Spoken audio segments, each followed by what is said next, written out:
രോഗിയുടെ വൃക്കയിൽ നിന്നും കല്ലെടുത്തു തുടങ്ങിയ ഡോക്ടർ എണ്ണി മടുത്തു.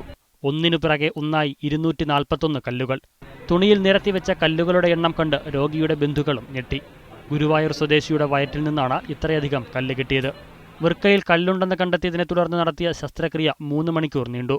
താക്കോൽ ദ്വാര ശസ്ത്രക്രിയയിലൂടെ ഇത്രയധികം കല്ലുകൾ പുറത്തെടുക്കുന്നത് അപൂർവമാണ്. വേറെ ആയിട്ടുള്ള ഇത്രയധികം കല്ലുകൾ ഒരു 35 വർഷമായിട്ട് യൂറോളജിയിൽ കീഹോൾ സർജറി ചെയ്തുകൊണ്ടിരിക്കുന്ന എൻ്റെ അനുഭവത്തിൽ മറ്റ് കേരളത്തിൽ 5 മെഡിക്കൽ കോളേജുകളിലും വിദേശത്ത് ഗൾഫ് രാജ്യങ്ങളിലും US-ലൊക്കെ പോയിട്ട് ശസ്ത്രക്രിയയിൽ പങ്കെടുത്തിട്ടുണ്ടെങ്കിലും ഇത്രയധികം കല്ല് ഒരു വൃക്കയിൽ നിന്ന് എടുക്കുന്നത് വളരെ ആദ്യമായിട്ടാണെന്നുള്ളതാണ് ലിറ്ററേച്ചറുകളും നെറ്റും പരിശോധിച്ചതിൽ നിന്ന് മനസ്സിലാവുന്നത്.